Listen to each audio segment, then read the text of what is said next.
If you have been enjoying Edinburgh Business Stories and you want to keep up to date with some of the new episodes we've got coming out every other week, then why not subscribe? The stories, the guests we have are absolutely incredible and we wouldn't want you to miss out. David, thanks so much for joining us. Nice to meet you. Yeah. So tell us who you are and what your business is. Yep, I'm David Hunter, the CEO and founder of ShotScope Technologies. So we developed and sell golf technology products, rangefinder, GPS, shot tracking and software products for the golf market.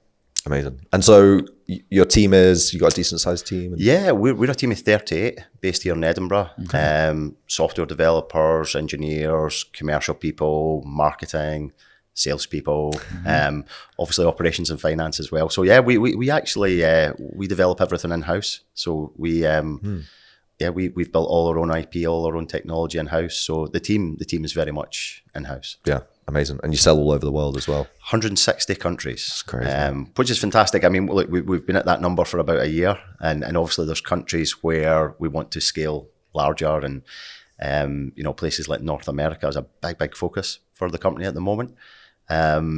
But yeah, 100 golfers playing, and look, every day we get anywhere, we can actually track the number of rounds uploaded.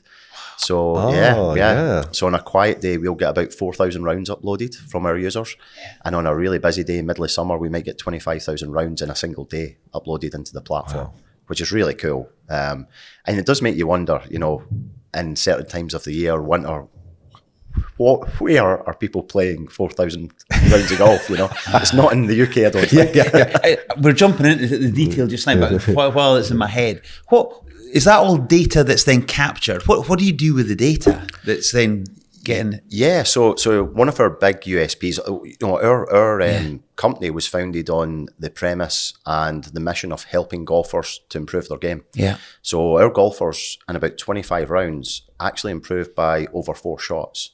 Which when you look at driver technology or other areas of the market, they've been tracking, the USGA and RNA have been tracking golf improvement for 30 years now.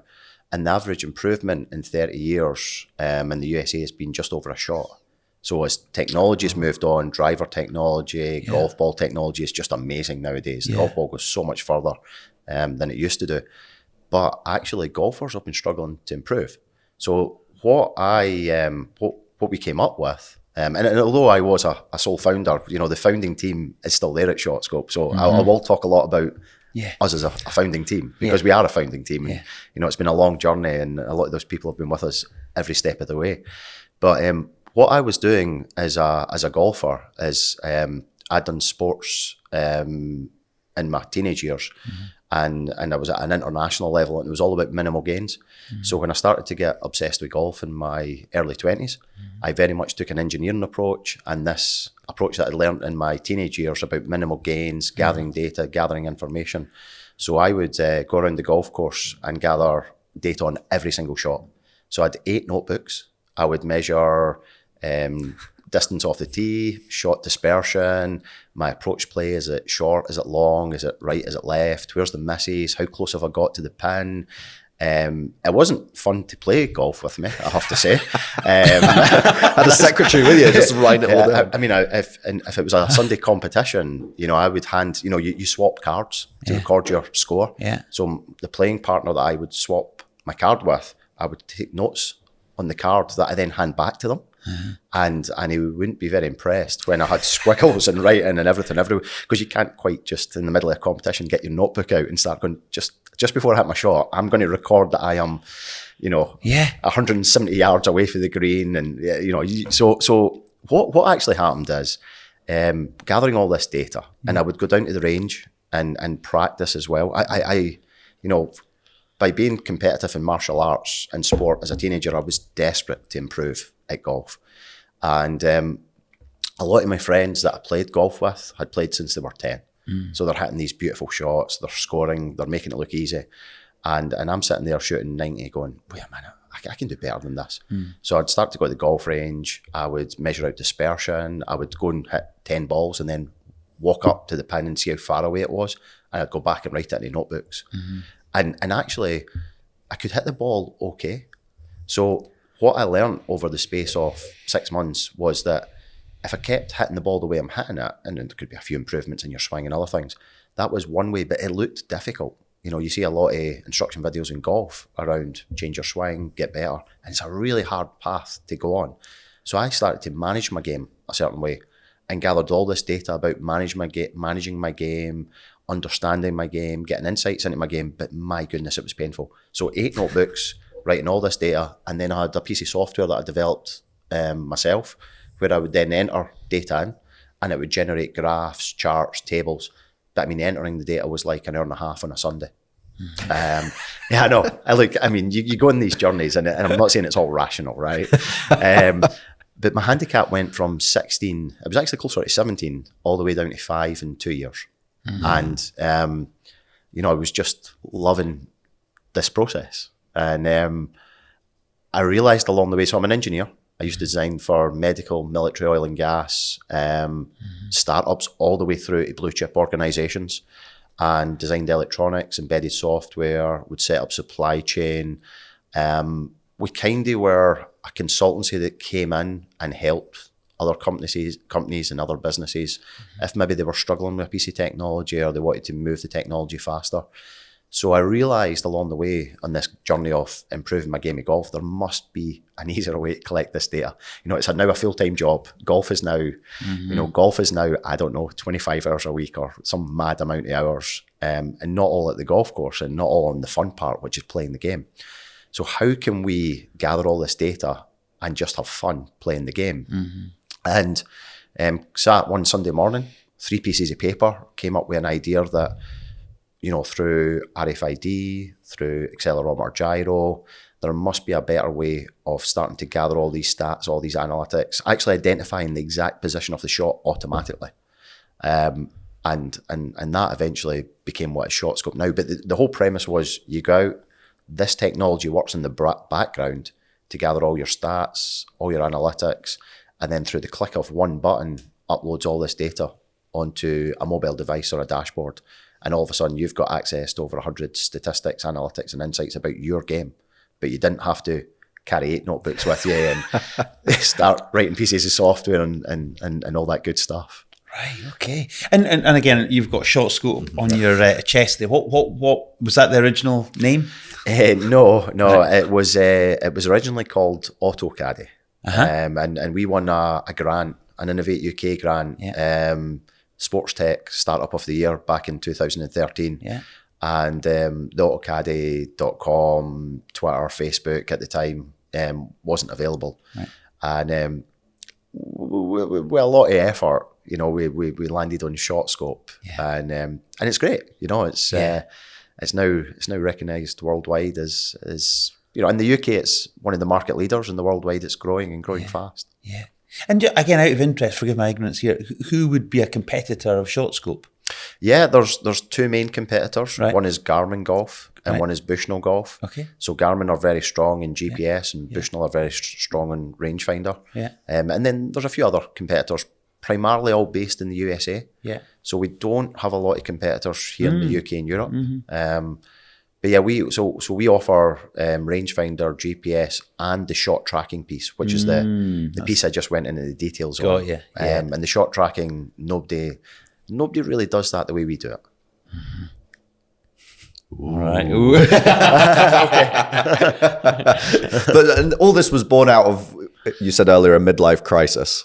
Yeah. So obviously the golf part of it, you know, in my 20s, I just became obsessed with the game. Yeah. You know, I totally love the game, and that's not changed. You know, I love what I do. I love working in the golf industry. Yeah. I'm privileged to work in the golf industry. It's very cool. But yeah, I was an engineer, working pretty hard, you know, trying to grow my career, doing really interesting work, designing really interesting products. But I think the pace I was working at, I was just getting a bit worn down by that treadmill, you know. And round about 29, I started to look for different options, a different career path. I had ideas at that stage. I just didn't have the knowledge or maybe even the confidence to say, right, this is how I take a piece of R&D or an idea. And, you know, I've got 7-8 years tech background and obviously engineering qualifications from university, masters in engineering, and yet I still didn't have the confidence to say, how do I commercialise and take this to the next stage? So what I did instead was I ended up becoming a high school teacher for a few years, which I know is not maybe the straight line, obvious career choice. I was looking for a challenge. I was looking for a big change. So came back to Murray House in 2012, came back to Edinburgh University in Murray House in 2012 and went and taught design technology for about a year and a half, which was an amazing experience. Kids are enthusiastic about technology and design. A lot of them have great ideas. A lot of them want to start a business, which is fascinating. But so that was amazing. But yeah, just bizarrely an opportunity, which has developed into ShotScope, came in along the way of that changing career path. Yeah. So how do you then actually just go about the process? Because product development is it's not easy. It's not like, start a service, start cleaning bins or window. It's there's so much of work that has to be done before you even sell anything. So you have this idea, you're thinking like, right, I need to bring it to market. You have the technical side of it. How do you then go about being like, I need to build a business around this? Yeah, look, well, that my background gave me an advantage there because I had the experience of doing this for other people. But in Scotland, we've got a real depth of knowledge in this area. When it comes to whether it be a university piece of research that can get spun out and evolved into a business, or whether it be an idea that can develop into a business. I think the idea part of it, I think you have to be open-minded to change and pivot and really going out listening to your customers. So if I was designing something from scratch or starting the business again, there was one critical thing that I believed in. I had this knowledge of tech, so I was less worried about building the tech, and I was much more focused on, is there going to be product market fit?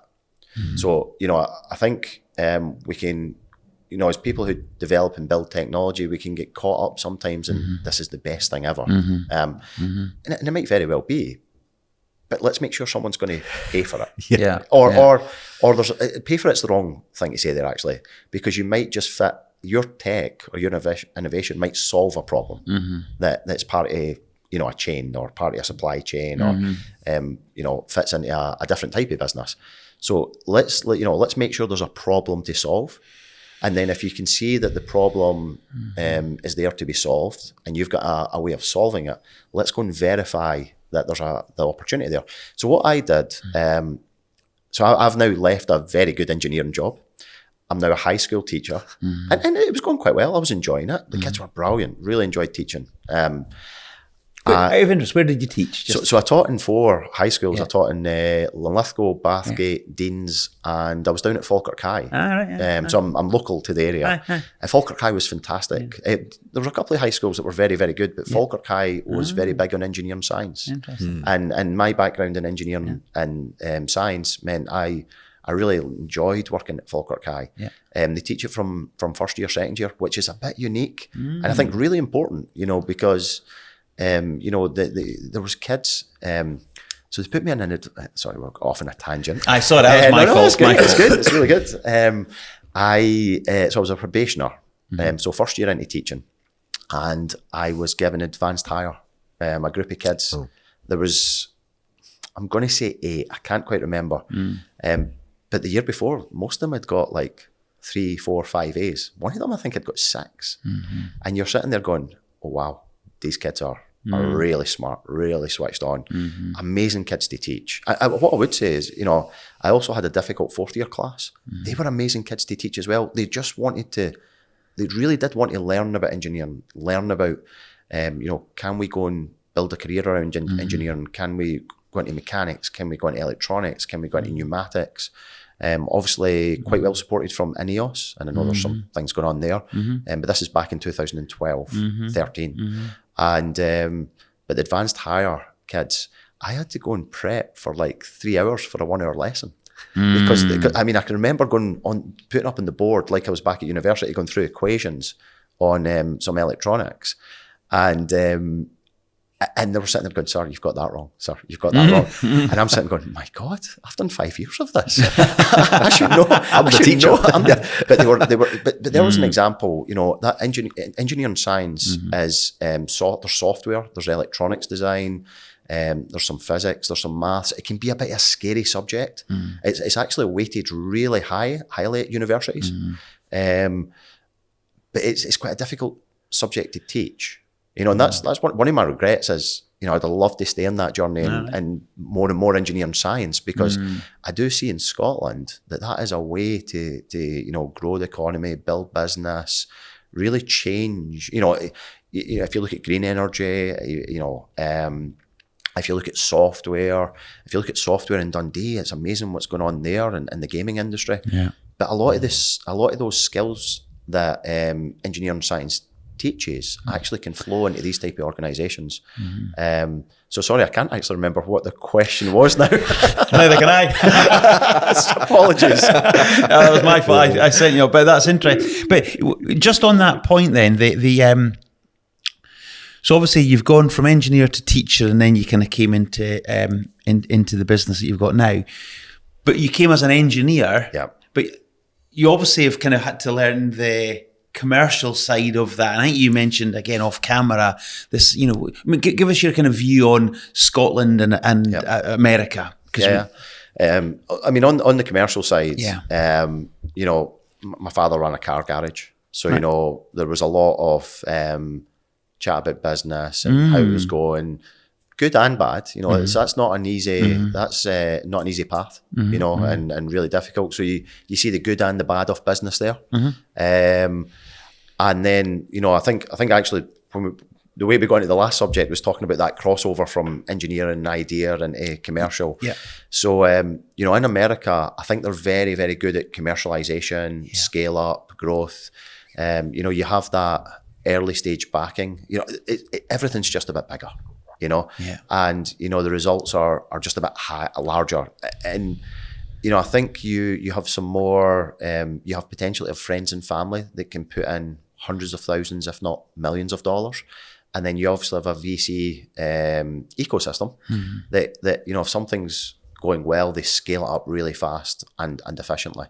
But look, sometimes the tech is not as good as what's been invented and developed and worked on here in Scotland. So, you know, I really do believe that Scottish universities are developing and some of the best innovation, technology, and doing some of the best research you would see worldwide. And, you know, as a country, can we take that and evolve it into something a bit more commercial in places? We're really getting better at it. We're definitely getting better at it. You know, and when I was at university way back in 2005 versus when I came back in 2012, it was night and day different. You know, the support around scale up, the support around spin outs or startups at university compared to 2005 was night and day, absolutely night and day, which is phenomenal to see.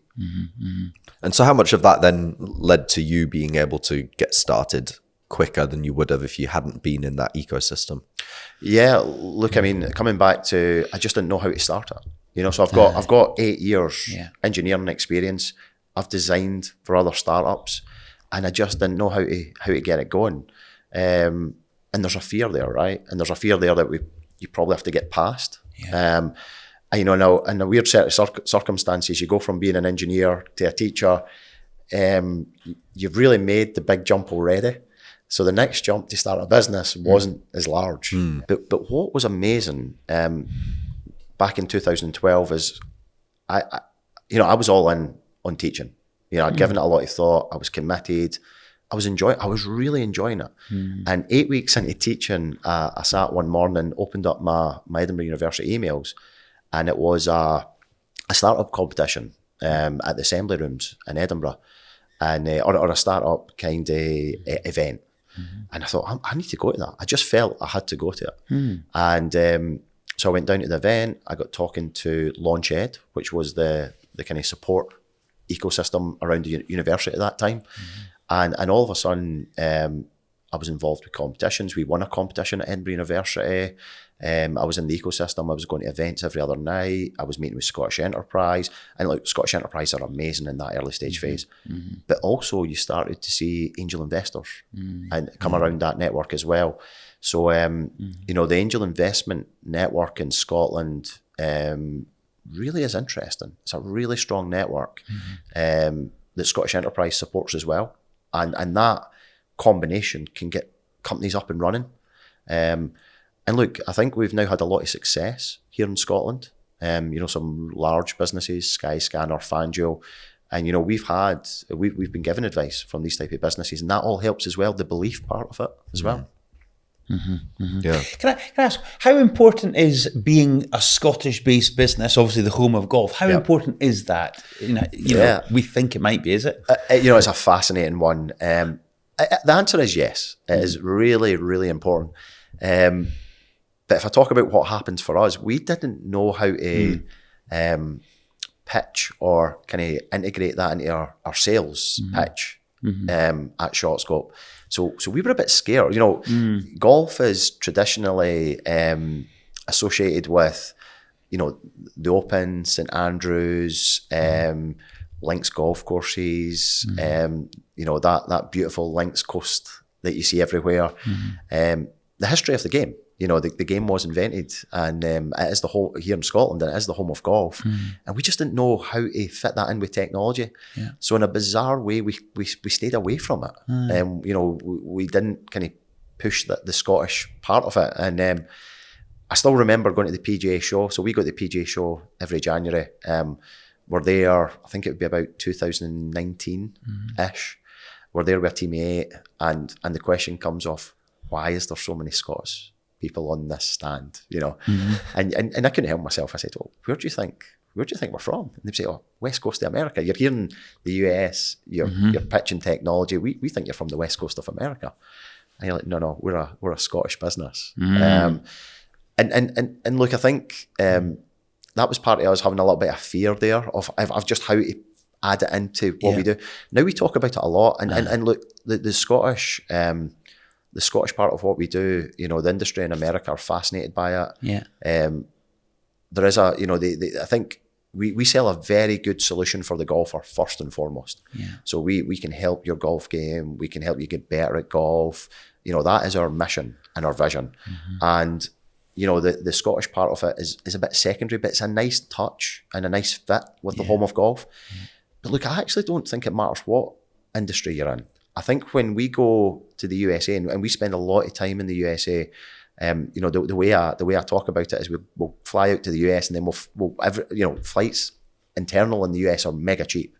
So you can fly every single day in the USA. So there's 3-4 people in the business that will go out to the USA and will take a flight every day, if not every other day. So I mean, to give you an idea, we had 2 sales guys in the USA a month ago. They started in Toronto. They were then in Pittsburgh, Atlanta, Phoenix, Scottsdale, ended up in Carlsbad, and then had to go back to New York on the way back over a 2-week period. And, you know, it's a zigzag, right? You know, back and forth. Our air miles are fantastic. But we fly every day, and, you know, it's the back of the plane. It's not glamorous, but it's really important because you sit there in the room with the buyer or the person you're developing a relationship with, and they know you came from Scotland, and they're fascinated by and they're interested in you as a Scottish person. And I believe, you know, I don't think that that's just synonymous with golf. I think if you are in any industry and you bring, you know, we're quite friendly, we're open, which I think is really important in the USA. You know, that kind of openness, that trust, I think goes a long way in the USA. And you know, I think in North America, people are fascinated by Scotland as well, which it helps a lot. But I think ultimately, you know, the vast majority of Scottish people are just good people, right? So we do okay when we travel, I would suggest. Yes. And again, just what about where you're selling? So obviously you're 160 countries. So, you know, what's also your routes to market? Where would you typically pick up one of your products? Yeah, we do an omni-channel strategy. So we sell direct off our website.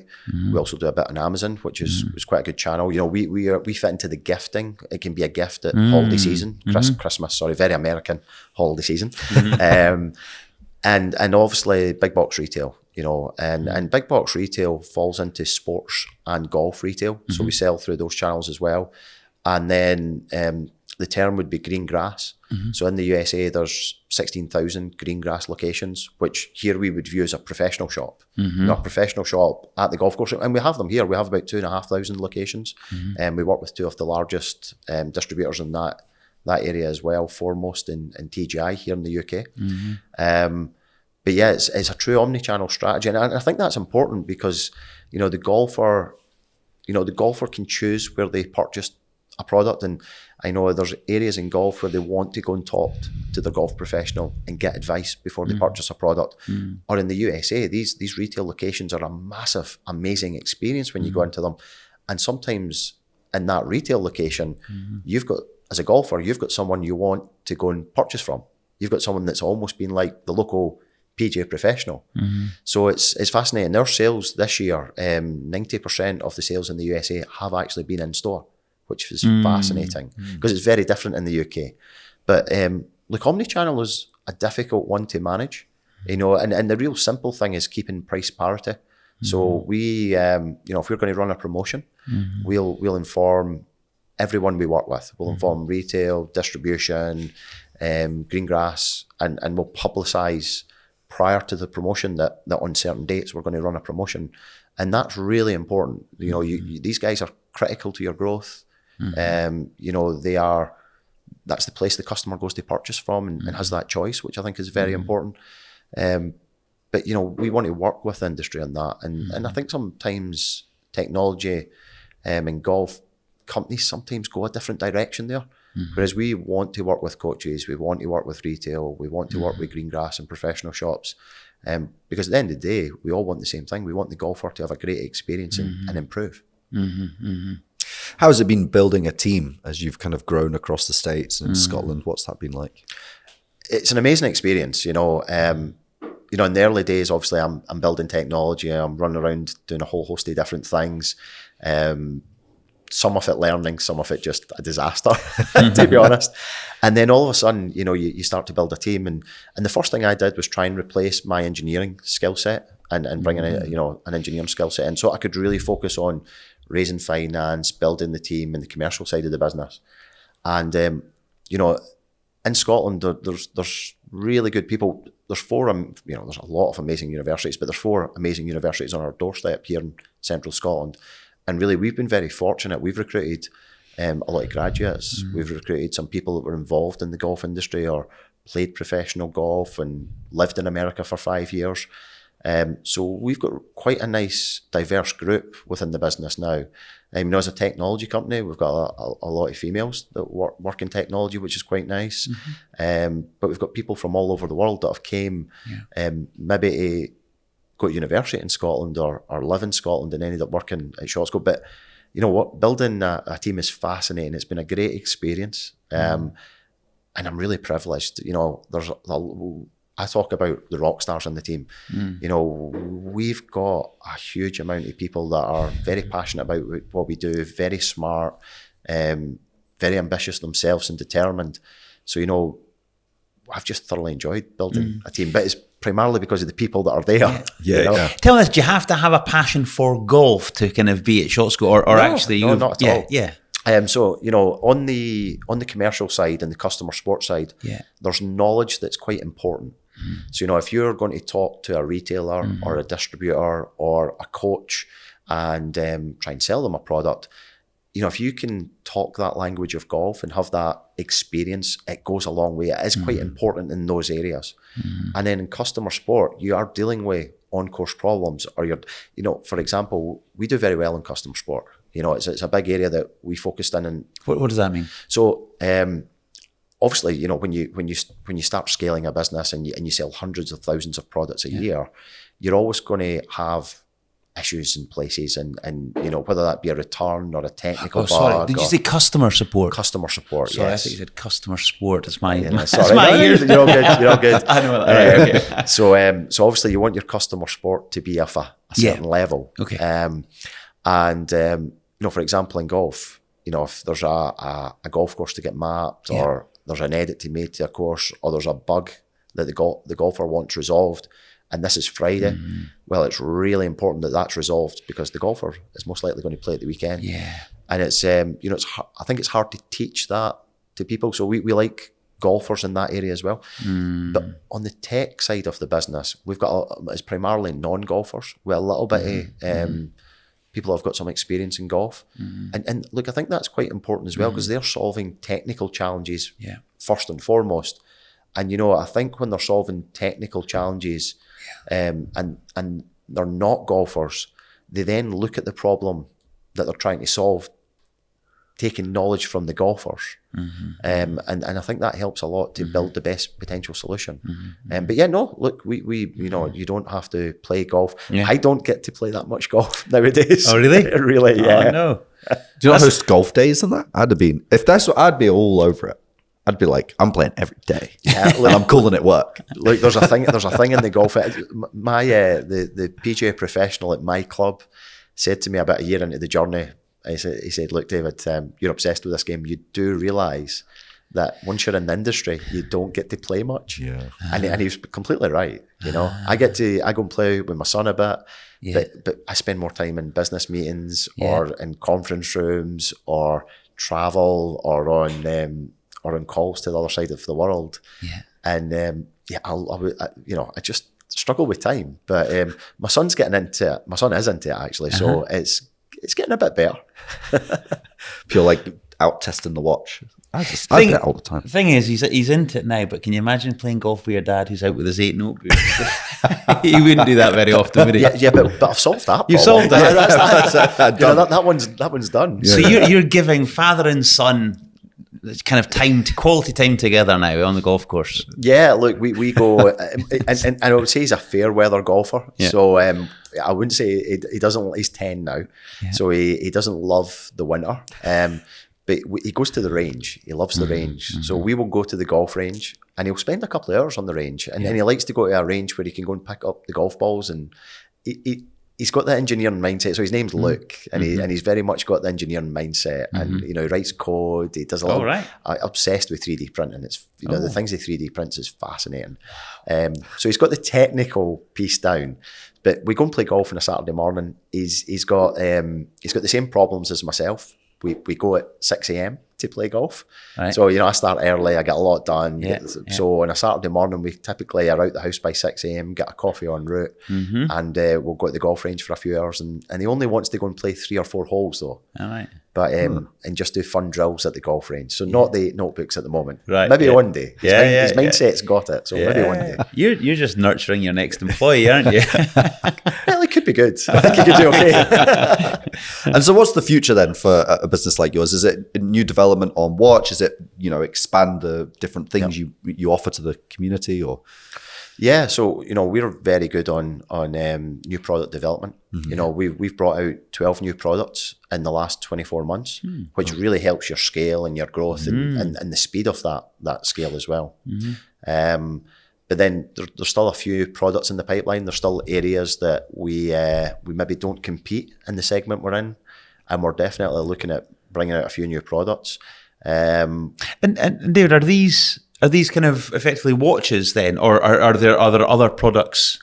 So we have a range. We have a range of different types of watches. Yeah. We have 4 different watch offerings. Yeah. Some do GPS only, so telling you how far to hit the golf ball, front, middle, and back to the green. And then we have other ones that have got full course maps and do all the tracking and all the stats. And the way it works is you put these little tags at the end of your golf grip.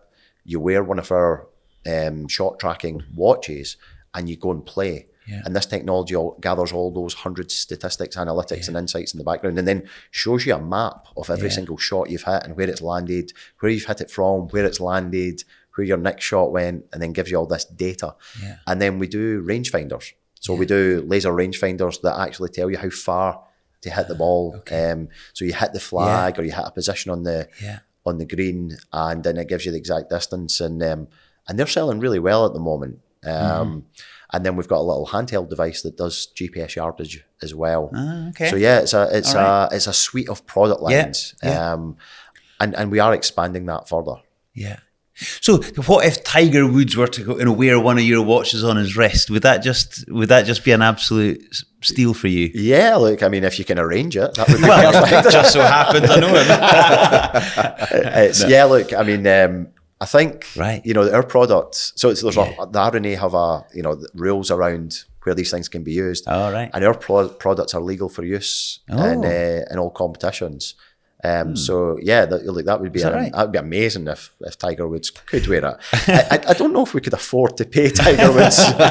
Some of the golfers that play on tour do okay. I guess it's a serious point, but joking a little bit. But have there been any things that have happened that have just said that's been really helpful to kind of get the brand out there or to really lift sales?